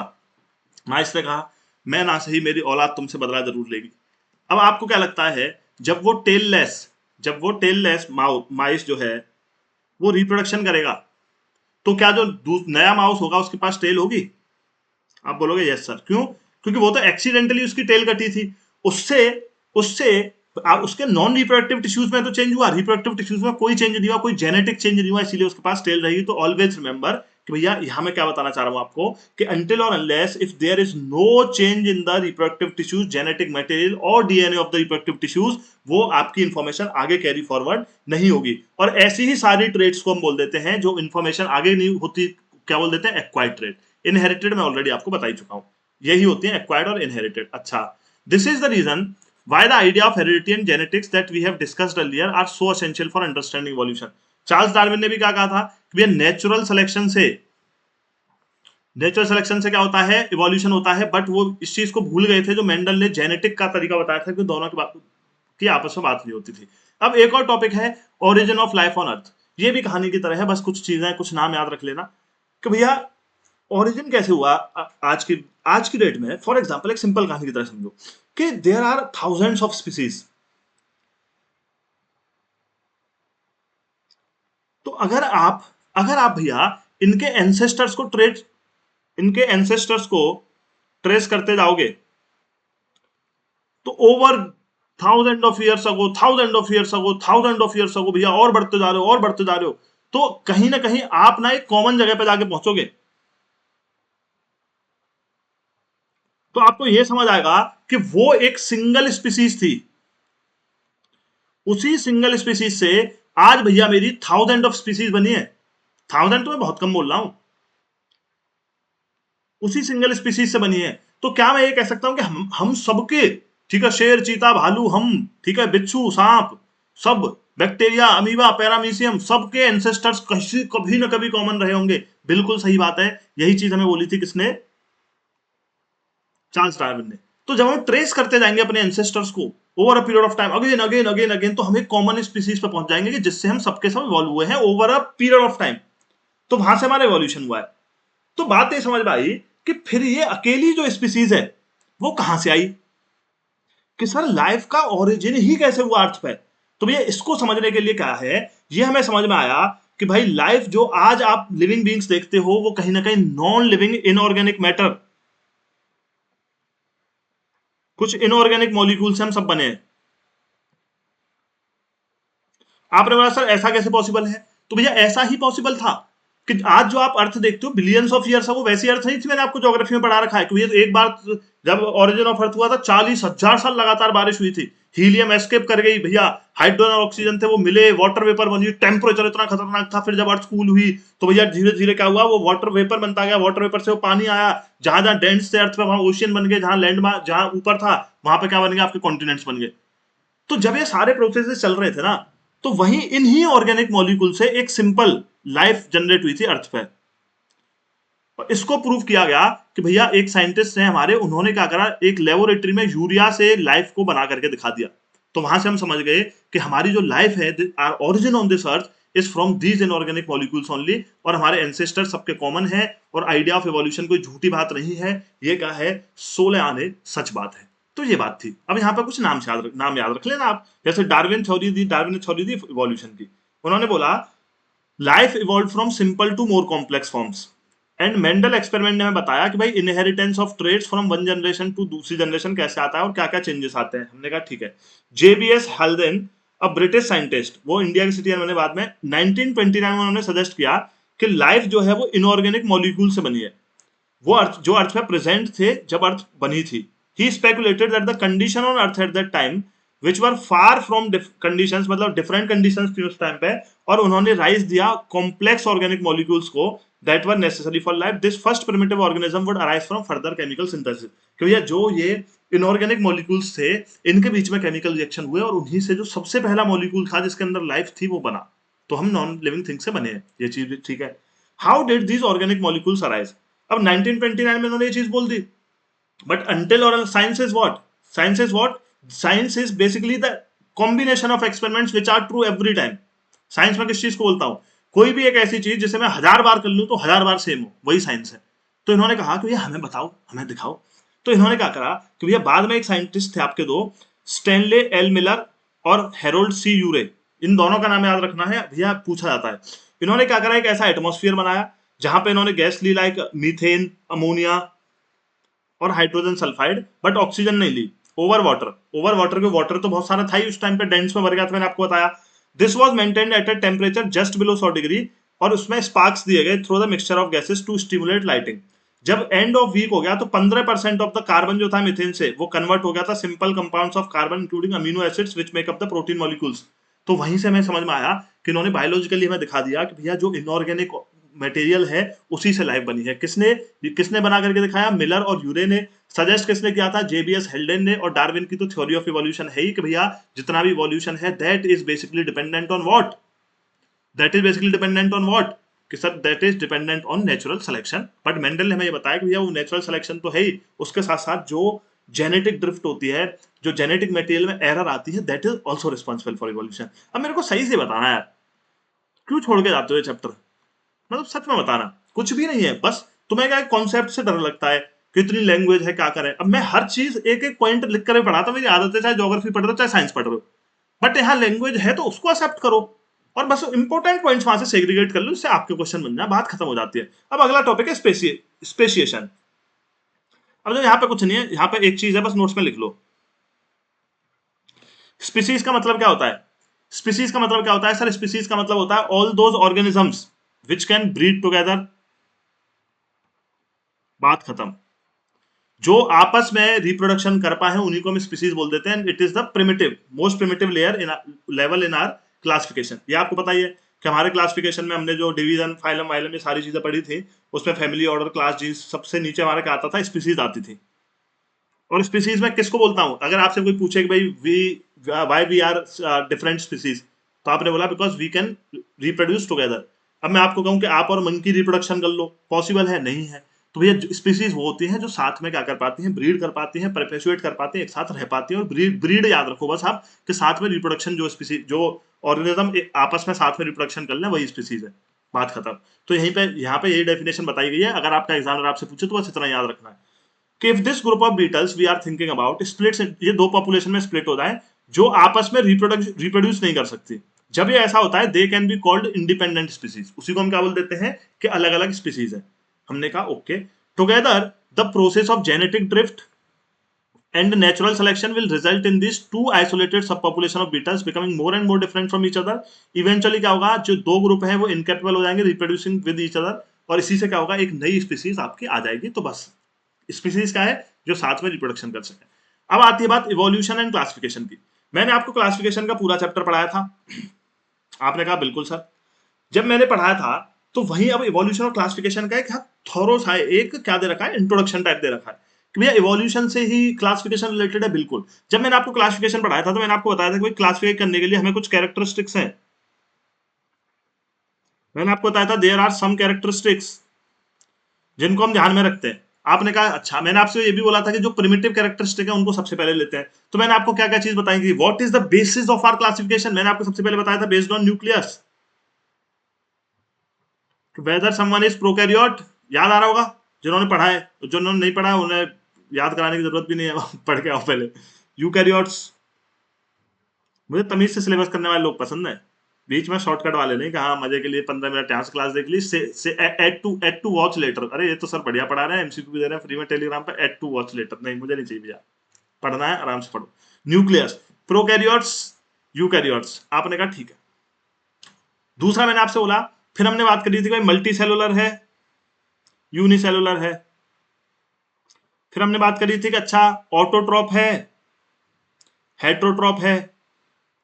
फिर हमने बात करी थी कि भैया on the basis of skeleton, inside the body है, आउटसाइड द बॉडी है, एक्सोस्केलेटन, एंडोस्केलेटन मैंने पढ़ाए थे। तो ये बेसिस हमारे कहां से आए कि सर क्या शुरू से ही सब यूकैरियोट्स थे? क्या हम भी कभी प्रोकैरियोट रहे होंगे? ऑब्वियसली रहे होंगे।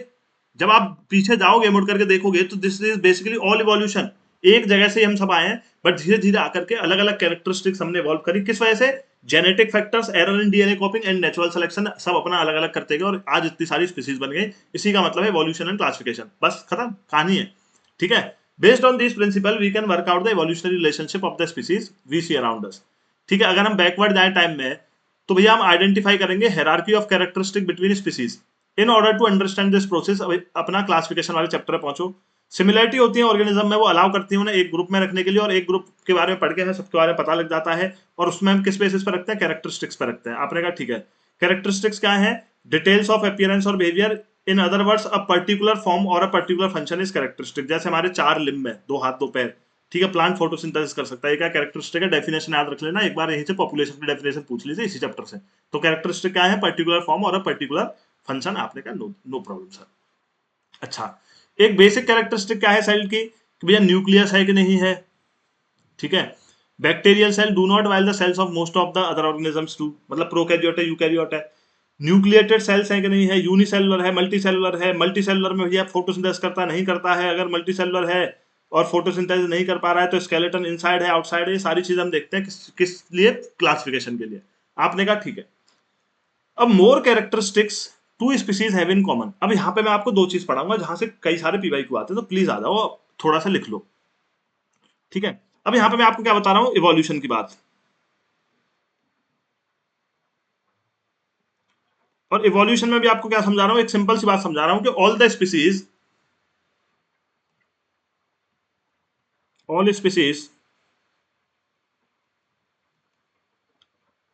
Have common ancestors.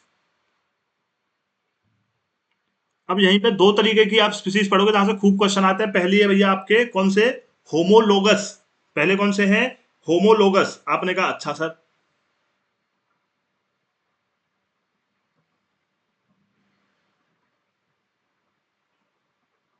Homologous organs. दूसरे भैया मेरे एनालोगस ऑर्गन्स। बहुत ध्यान से सुनना, एक ही बार में समझा दूंगा।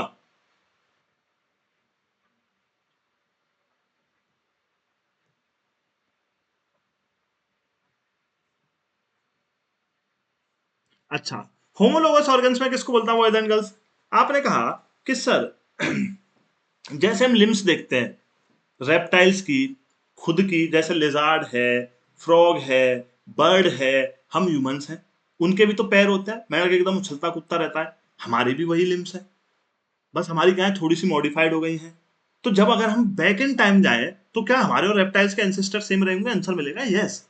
तो भैया होमोलोगस ऑर्गन्स कौन से होते हैं, ये सारे वो ऑर्गन्स हैं विच हैज कॉमन एंसेस्टर्स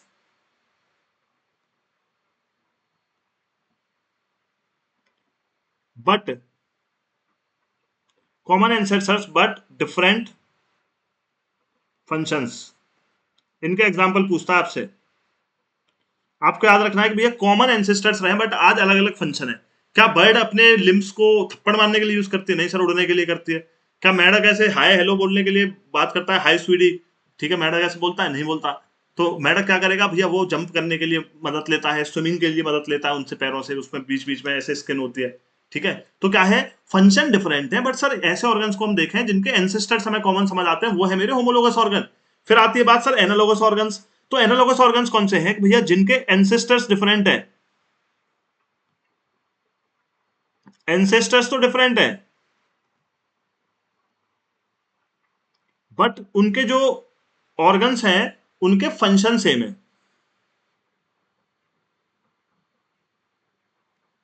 जैसे विंग्स ऑफ बर्ड, और ये पीवाई को आपका याद रखना, और बैट। तो आपने देखा बैट भी भाई उनका यूज करता है किस लिए, उड़ने के लिए, बर्ड भी यूज करती है उड़ने के लिए, बट दोनों की देखोगे बर्ड्स के जो फेदर है वो इवॉल्व है, लिम्स इवॉल्व है। बैट के देखोगे तो उनमें बीच में स्किन होती है, तो उनके एंसेस्टर सेम नहीं है, उनके साथ क्या है, बस उनके फंक्शन सेम है। तो ऐसे ऑर्गन्स जिनके भी एंसेस्टर्स डिफरेंट है बट सेम फंक्शन है वो एनालोगस है। होमोलोगस कौन से हैं कि कॉमन एंसेस्टर्स हैं बट फंक्शंस अलग अलग हैं। इतना याद रख लेना, खूब सारे क्वेश्चन यहां से आते हैं। अब जरा आता हूं मैं आगे, आगे आता हूं। ठीक है, तो आगे जब आते हैं, यहां बात करेंगे हम the characteristic in different organism would be similar, क्योंकि वो इनहेरिट हुए हैं किससे, कॉमन एंसेस्टर से। For example consider the fact that mammals have 4 limbs. ऐसे ही बर्ड्स के पास, रेप्टाइल्स के पास और एम्फीबियंस के पास भी क्या रहती है, limbs. Basic structure of the limb is similar though it has been modified to perform different function. Such a homologous characteristic help to identify evolutionary relationship between the different species. तो ये मोटा मोटी बात समझ में आ गई, हम सब एक जगह से आए हैं, तो जिनके कॉमन एंसेस्टर्स हैं बट फंक्शंस डिफरेंट है वो होमोलोगस ऑर्गन है। However, all similarities simply in organ shape are not necessarily because of common ancestry। जैसे विंग्स ऑफ बर्ड है और बैट है, इनका क्या है भैया, एंसेस्टर सेम नहीं है, इनका बस क्या है, फंक्शन सेम है। तो ये होमोलोगस ऑर्गन देख सकते हो आप, फ्रॉग, लिजर्ड, बर्ड, ह्यूमन। और एनालोगस देख सकते हो कि भैया जो विंग्स है बैट की, स्किन फोल्डेड है, stretched mainly between elongated fingers, but the wings of bird are feathery covering all along the arm। The designs of the two wings, their structure and components are thus very different। They look similar because they have a common use for flying, but their origins are not common। This makes them analogous characteristic. तो ये कैसे organs है, analogous organs है, bat हो गया, bird हो गया आपका, इनकी विंग्स हो गई। यहां से खूब क्वेश्चन पूछता है। अब आते हैं फॉसिल्स पे, वेरी सिंपल। फॉसिल्स क्या है, फॉसिल्स क्या है, देखो सिंपल सी बात है।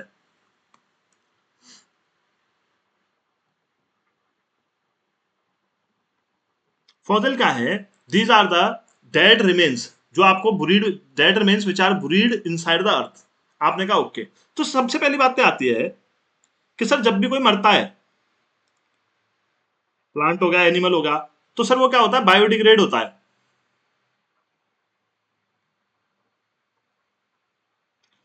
बायोडिग्रेड हो गया तो कहानी खत्म है।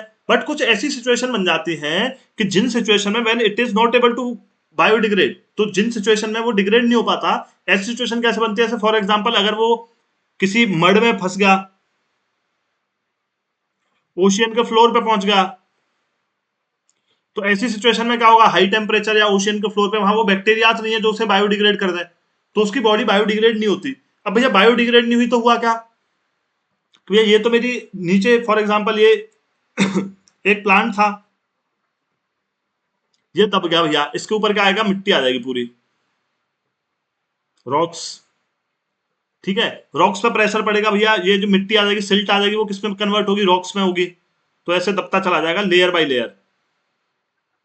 फिर क्या हुआ? यहां पे आपका कोई एक हॉर्स मर गया, ठीक है, हॉर्स मर गया। अभी हॉर्स के ऊपर मैं एक कल परसों मेरे को किसी ने एक वीडियो भेजी थी, बड़ी मस्त, मतलब यार मेरे को बहुत दुख हुआ सुन के। तो उसमें हॉर्स को बेचारे को बहुत दुख है कि मतलब अपने पिछवाड़े पे गोली खाए हम, है ना? देखिए किसी ने वो रील कि भैया गोली, मतलब तीर, सॉरी गोली नहीं, तीर, तीर खाए हम, जंगें लड़े हम, और तुम्हारा फेवरेट एनिमल डॉगी। ठीक है, तो काफी दुख लगा मुझे बेचारे हॉर्स का। तो थोड़ा हॉर्स की भी तारीफ करना जरूरी है डॉगी से हटके। तो चलो हॉर्स की बात करते हैं। अब ये आपका हॉर्स मर गया, इसके ऊपर कुछ और मर गया, दब गया, तो होगा क्या कि जब भाई कभी भी जब ये इसकी लेयर्स ऊपर से वॉश आउट होंगी, तो आपको क्या मिलेंगे? इम्प्रिंट्स मिलेंगे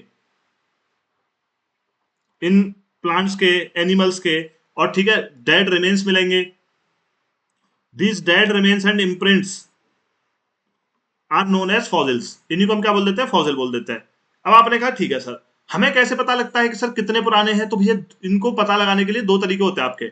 एक तो सिंपल है, रिलेटिव, रिलेटिव जिसको बोल देते हो आप। जैसे मैं आपसे पूछूं कि अच्छा ये हॉर्स जो है ए, और जो ट्री है बी, इनमें से नया फॉसिल कौन सा? आप भक्के बोल दोगे ए, क्योंकि सर वो ऊपर है। दूसरा क्या होता है? Carbon dating.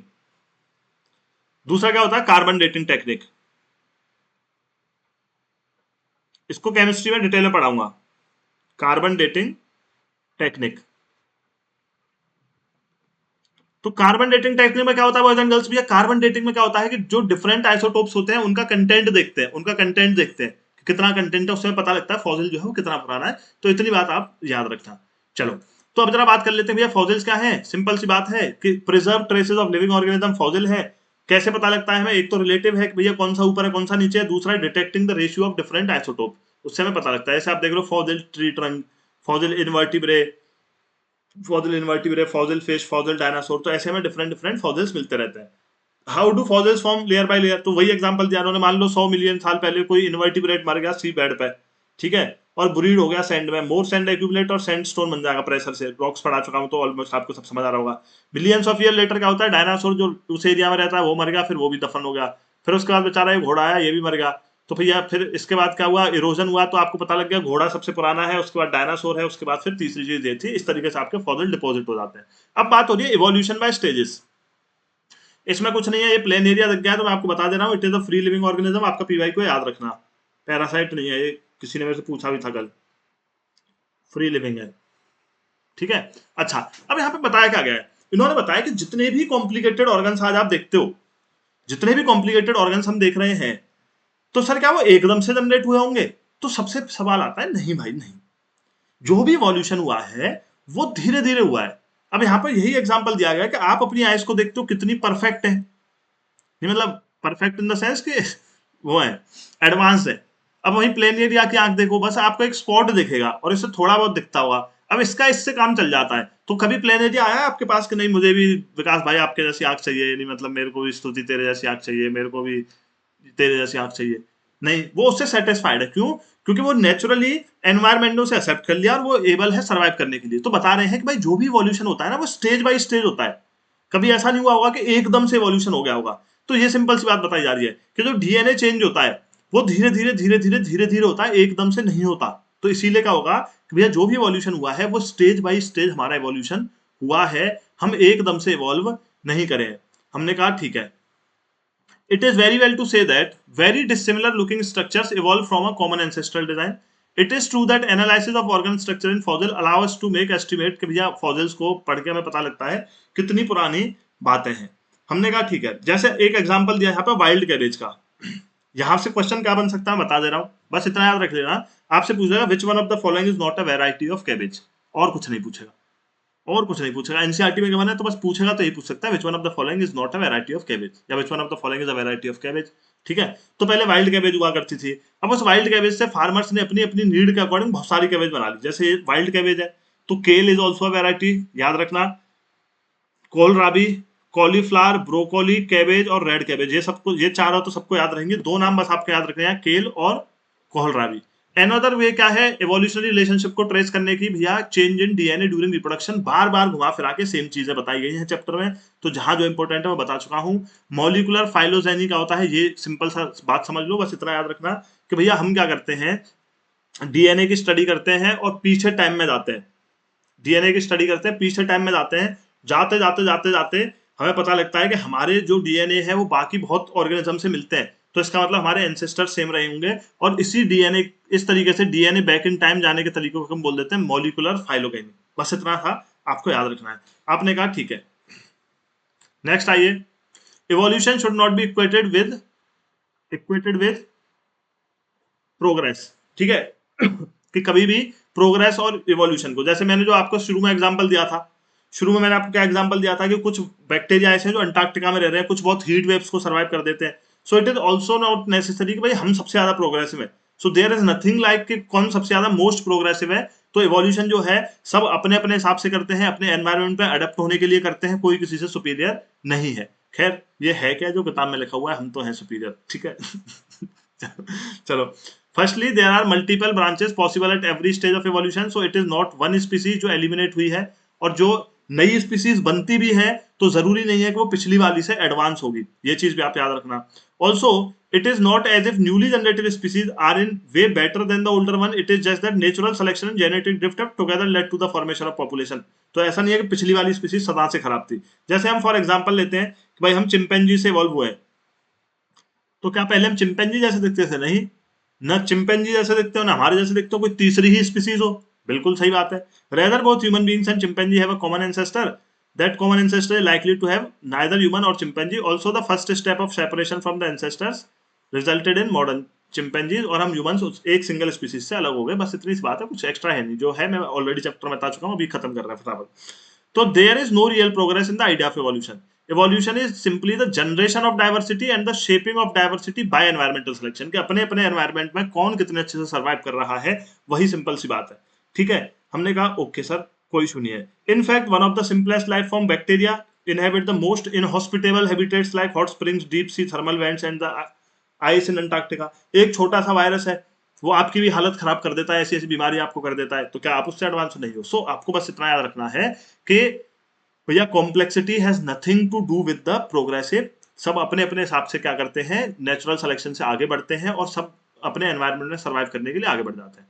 जब हम ह्यूमन इवोल्यूशन की बात करते हैं उसमें भी सेम बात आती है कि सबसे पहले अगर आप बात करो तो हम होमोसेपियंस थे, और हम सबसे पहले कहाँ, अफ्रीका में पैदा हुए। तो अफ्रीका में सबसे पहले होमोसेपियंस पाए जाते थे।